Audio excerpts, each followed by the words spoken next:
Oi pessoal, hoje eu vou falar sobre Nó de Víboras, de François Mauriac.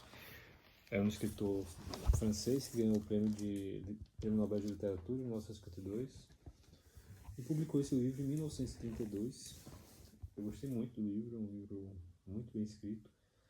E vai falar do Louis, que é um advogado muito rico, que já está bem velho, já está perto de morrer, ele tem acho que uns 60, 70 anos. E ele não se dá bem com a família dele, na verdade, não se dá bem é um eufemismo, assim, ele meio que detesta a família dele. E ele é um personagem engraçado, ele é muito ranzinza, e ele planeja não deixar herança para sua família, para sua mulher, para seus dois filhos, para os netos, né, e o marido do neto, de uma neta, marido de uma neta, que também aparece bastante na história. E ele não gosta deles porque ele acha que eles são interesseiros, só estão interessados na fortuna dele, que nenhum realmente gosta dele, nenhum realmente ama ele. Isso começou já, eu não vou falar, mas começou já no começo do casamento, não vou especificar o que foi para não dar spoiler, mas ele teve uma briga com a esposa dele no começo do casamento e desde então começou a achar que ela não amava ele e tal. E aí então esse livro começa com uma tentativa de fazer uma carta para deixar para a esposa, né, uma carta que seria póstuma, né? Quando a família fosse atrás dos bens dele, né? E para começar o processo de distribuição dos bens, né? Da herança e tal, tudo mais, eles também encontraram essa carta em que ele mostrava todas as mágoas dele e explicando os motivos para ele ter se comportado dessa forma com a família, além da família descobrir os planos que ele tinha em relação a não deixar a herança para eles, né? Ele queria. Eu não vou também contar porque isso é interessante descobrir ao longo do livro, mas ele tenta várias maneiras de evitar que a família fique com a herança. Só que ele começa o livro com essa tentativa de fazer uma carta, né, para a esposa, mas acaba virando meio que um diário dele. Ele vai relatando alguns acontecimentos importantes ao longo de alguns meses e aquilo vai modificando até a própria natureza do que ele estava narrando, né? Porque ia ser uma carta, só que acaba virando um diário e depois vira outra coisa mais pro final que eu também não quero falar, para não dar spoiler, né? Mas ele vai se modificando de acordo com esses acontecimentos aí ao longo do livro. É um livro que tem mais ou menos acho que umas 300 páginas. É uma leitura bem fluida, assim, realmente o autor consegue prender a atenção. É um livro que vai falar muito também sobre questão de fé, porque o François Mauriac era um escritor católico, então ele costuma abordar essa questão da fé nas obras dele, e o protagonista aqui do livro, o Louis, ele era ateu, e a família dele, a mulher dele era muito religiosa, e os filhos também. Ela passou isso para os filhos, e ele achava muito hipócrita assim, a forma como ela tratava da religião, achava que ela não era uma cristã de verdade, assim, ele não via, assim, porque apesar dele ser ateu, ele né, tinha recebido no começo da vida uma educação religiosa, então ele conhecia, né, os princípios assim, do cristianismo, e ele mesmo gostava de ler a Bíblia às vezes para ficar provocando a esposa dele, falando que aquilo estava em contradição com a Bíblia, estava em contradição com os princípios cristãos. E é interessante porque ele é um personagem muito ele é muito lúcido assim, em algumas partes. Ele é muito consciente das imperfeições dele. Ele não tenta fingir que ele é uma pessoa boa. Ele tem até uma passagem também que um padre lá com quem eles convivem diz que ele é uma pessoa muito bondosa por causa de uma coisa que ele tinha feito. Ele começa a rir muito assim, a se descontrolar rindo porque ele diz que ninguém nunca tinha falado isso pra ele. Ele sabe que aquilo não é verdade. E realmente assim, ele tem pensamentos muito frios assim em relação à família dele, em relação a várias coisas. Só que em algumas coisas ele tem, se você acaba concordando com ele, né? E porque você vê também que a família dele não é santa, né? A família dele realmente tinha esse lado interesseiro, sim, em relação ao pai, mas também um pouco como reflexo do comportamento do pai, né? O comportamento frio que ele tinha em relação à esposa e aos filhos. Então é muito bem feito realmente são muito bem feitos, muito bem construídos esses conflitos aqui na família. Eu vou ler aqui. Sim, eu vou comentar antes. Esse livro aqui me lembrou alguns livros anteriores que eu já li. Memória do Subsolo, do Machado de Assis, do Dostoiévski. Que eu lembrei de Memórias Póstumas, né? Memórias do Subsolo, do Dostoiévski. Que, que ao contrário do Louis, né? O Louis é um personagem muito bem sucedido financeiramente, né? O personagem, o homem do subsolo lá do Memória do Subsolo, que ele não tem nome, né? Ele não era bem sucedido financeiramente, né? Pelo contrário.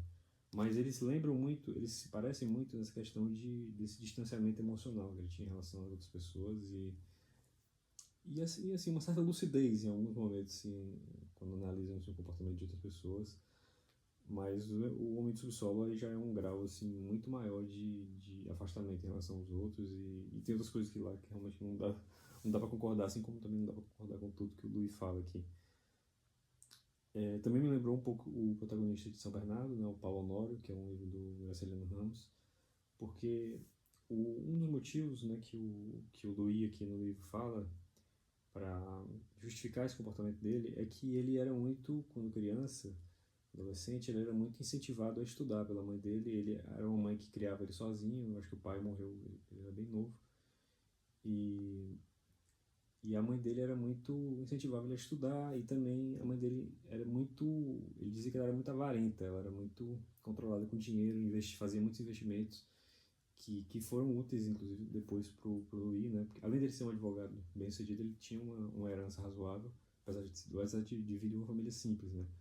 Isso é uma das questões também que gera um certo ressentimento entre ele e a esposa, porque a esposa é de uma família importante e só que estava em decadência financeira, mas ainda tinha assim um nome importante, ao contrário dele, né, que era o contrário, né, uma família que não tinha destaque, era uma família de acho que de camponeses, né, os antepassados dele e tal. E só que teve uma ascensão econômica a partir da mãe dele, com ele continuando. Só que ele tinha esse ressentimento em relação à falta de tradição assim, na família dele, em relação diferente da esposa dele. Né? Ele também achava isso, que ela tinha se casado com ele só por interesse financeiro e ele mesmo se achava feio assim, perto dela, então ele acha que ela só podia estar interessada no dinheiro, né? Porque ele não tinha uma aparência boa.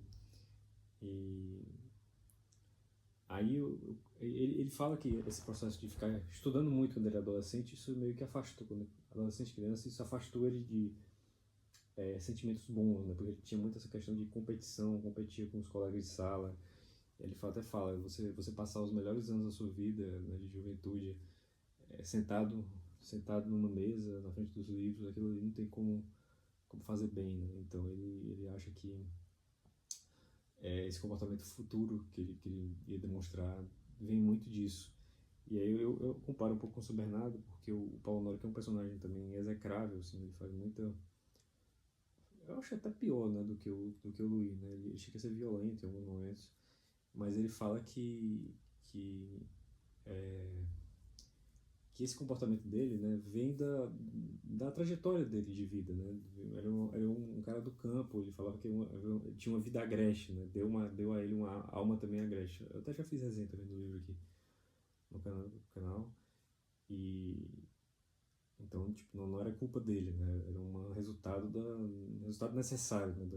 Das condições ali, do meio em que ele vivia e do que ele precisava desenvolver, né? Para também subir na vida, para sair de um... Ele nasceu pobre e virou um grande proprietário de terra.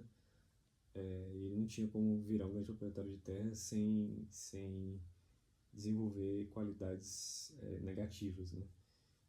E, e também me lembrou um pouco o conto de Natal, né? Ou canção de Natal do Charles Dickens, né, que também tem a adaptação da Disney, né, Fantasma do Senhor Scrooge. O Senhor Scrooge é um velho muito rico, que é muito ranzinza também, que não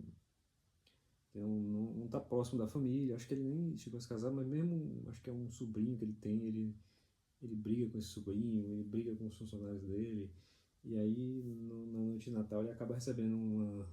Eu não vou dar spoiler, né? Apesar de ser uma história muito conhecida, mas ele acaba modificando comportamento por causa de coisas fantásticas que acontecem. E, e aí ele passa a ter ter mais cuidado com a família, também com os funcionários dele. Ele começa a ver a vida que os funcionários têm além além do trabalho, né? Ele começa a se preocupar com a família dos funcionários e também tem um pouquinho disso lá pelo final de Nó de Víboras, né? Inclusive esse nome Nó de Víboras tem dois sentidos, né? Porque tanto nos momentos em que ele estava mais culpando a si mesmo, né? O Louis, ele fala que o Nó de Víboras era o coração dele, né? Que o coração estava meio que sufocado por todas essas víboras ao redor do coração, então por isso que ele tinha esse comportamento tão frio. Mas quando ele já estava irritado com a família e não estava se culpando, ele dizia que as víboras eram a família dele, né? A esposa, os filhos e os netos interessados na fortuna dele, que ficam rodeando ele. Então, é realmente um livro bem interessante. Eu vou ler aqui algumas passagens que eu selecionei. Eu vou botar depois no outro vídeo aqui. Mas, se gostaram do vídeo, se estão gostando do vídeo, eu peço que dê um like, se inscrevam no canal, comentem se vocês já leram, se gostar. Tudo isso é importante para o canal crescer, assim, engajamento. Mas eu vou pegar aqui as passagens. Essa passagem aqui é interessante, é bem no comecinho do livro, o Louis falando. A característica dominante de minha natureza, que teria impressionado qualquer outra mulher que não você, é de uma tremenda lucidez. A habilidade do auto-engano, que ajuda a maioria das pessoas a viver, sempre me faltou. Nunca senti nada de abjeto que não me chegasse antes ao conhecimento.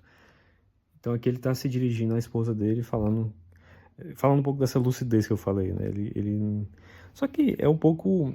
Ele acha que é lucidez, né? Em alguns momentos eu acho que é, de fato, mas às vezes é quase uma paranoia, assim.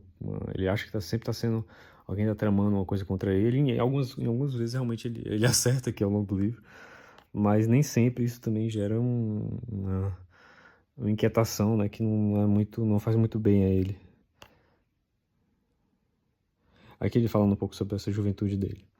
Mas eu pertencia àquele tipo de gente que, como dizem, não tem juventude. Um adolescente desenchabido, sem frescor. Só a minha aparência desalentava as pessoas.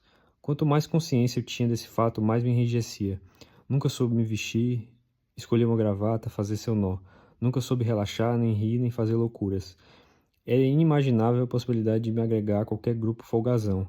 Eu pertencia àquele tipo de gente cuja presença estraga tudo. Aliás, melindroso, incapaz de tolerar a mais leve brincadeira.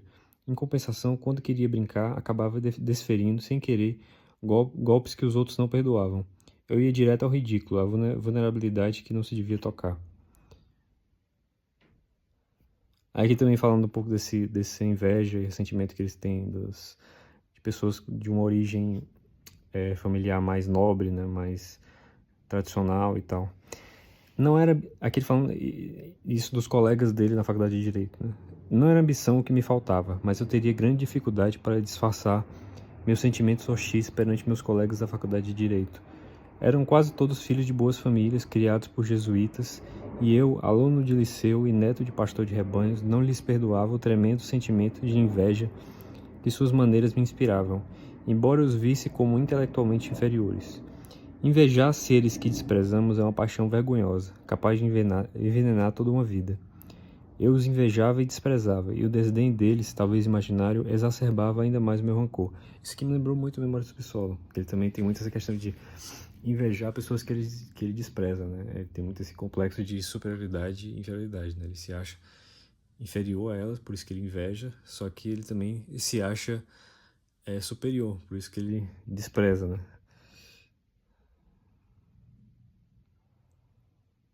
Aqui ele falando um pouco dessa mágoa que ele tem em relação ao interesse que tem em relação a ele, à família. Aliás, qual era meu desejo, senão o de me abrir por inteiro para você, obrigá-la a me ver até o fundo. Há 30 anos, nada mais sou, a seu ver, que um aparelho distribuidor de notas de 1000 francos. Aparelho que não funciona bem e precisa ser sacudido constantemente, até o dia em que, por fim, seja possível abri-lo, eviscerá-lo, recolher a mancheias, não sei o que significa isso aqui, o tesouro que ele encerra. É que ele falando do dinheiro também. Ao passo que eu amo o dinheiro, admito, ele me dá segurança. Enquanto eu continuar sendo dono da fortuna, vocês não terão poder sobre mim. Precisamos de tão pouco em nossa idade, você repete, ledo engano. O velho só existe graças ao que possui. Quando deixa de possuir, é jogado às traças. Não há escolha entre o albergue, o asilo e a fortuna.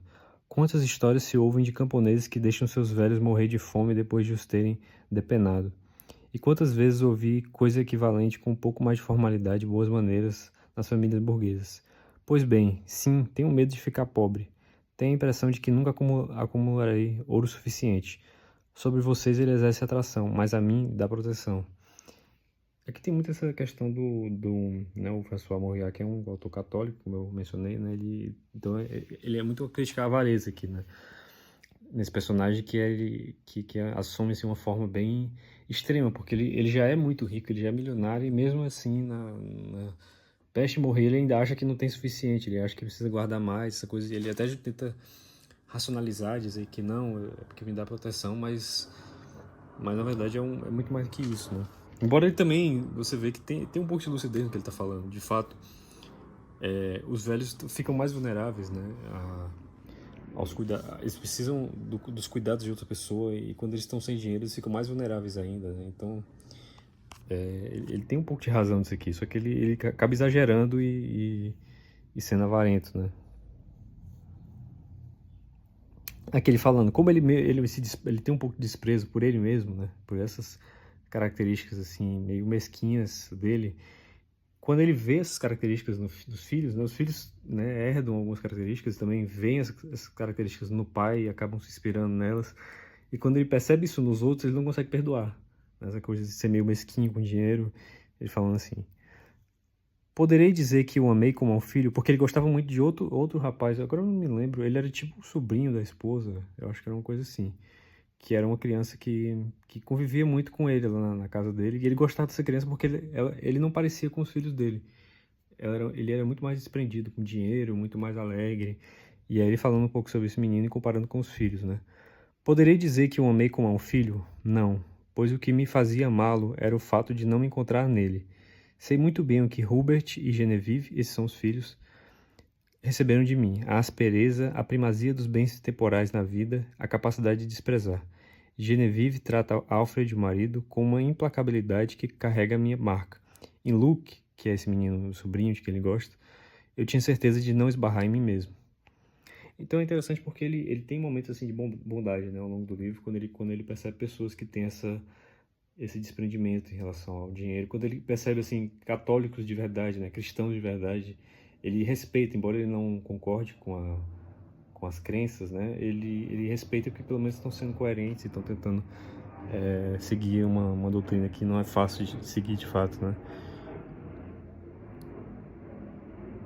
Aqui ele fala dessa questão de quando ele está bastante consciente dos defeitos dele, né. Não creio de modo nenhum que faça uma ideia elevada demais de mim mesmo. Conheço meu coração, este nó de víboras, sufocado debaixo delas, saturado de sua peçonha. Ele continua batendo sobre aquele fervilhar. Então é isso, acho que tá bom de passagens. É um livro realmente muito bom e recomendo. Até a próxima, pessoal.